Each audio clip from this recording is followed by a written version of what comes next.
سر رشاقة مي كساب وعلاقة ابنتها بالقصة.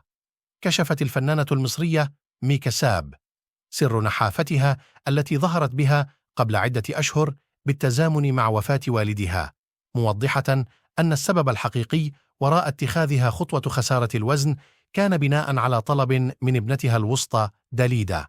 طلب ابنة مي كساب. أوضحت مي كساب خلال حلوها ضيفة على برنامج كلام نواعم أن خلاف الناس في الرأي على شكلها وإطلالتها الأخيرة بخسارة الوزن بين مؤيد ومعارض هو أمر طبيعي، لأن إرضاء الناس غاية لا تدرك، مشيرة إلى أنها أصبحت أكثر نضجا تجاه تقبل الآراء المختلفة. أصبحت أدعو لأي شخص يكتب تعليقا سلبيا بالهداية. بصراحة هذه التعليقات لا تعنيني في أي شيء. أضافت أنها سعيدة بكل مرحلة تمر بها في حياتها.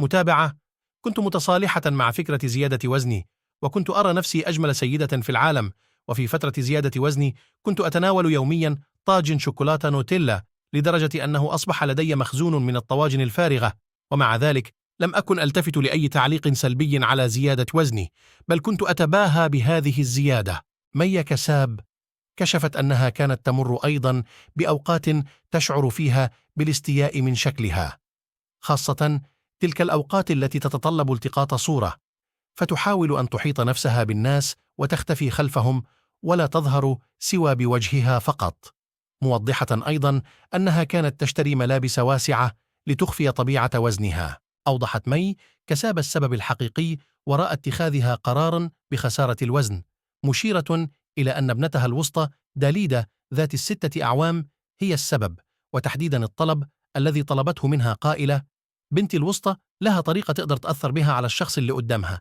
بصت لي نظرة وهي ناقمة علي وقالت لي: يا مامي، أنا عايزاكي تبقي رفيعة وتلبسي كعب وتحطي روج. أشارت مي كساب إلى أن طلب ابنتها كان بمثابة جرس إنذار للتفكير في أضرار ومساوئ زيادة الوزن على صحتها، موضحة أنها بدأت فورا في التفكير بأنها تشعر دائما بالإعياء لهذا السبب. متابعة: أنا تعبانة وبنهج وبقيت أحمد داش، كان بس العقبة قدامي هو محمد، هيوافق ولا لا؟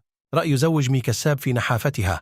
أكملت مي كساب قصة خسارتها الوزن موضحة أن خطوة إقناع زوجها كانت صعبة لسببين: الأول هو أنها شخص جبان بطبعها، تخشى الحقن والعمليات كثيرا، ولكنها قالت لزوجها: لو موافقتش على العملية أنا مش هسامحك لآخر عمري.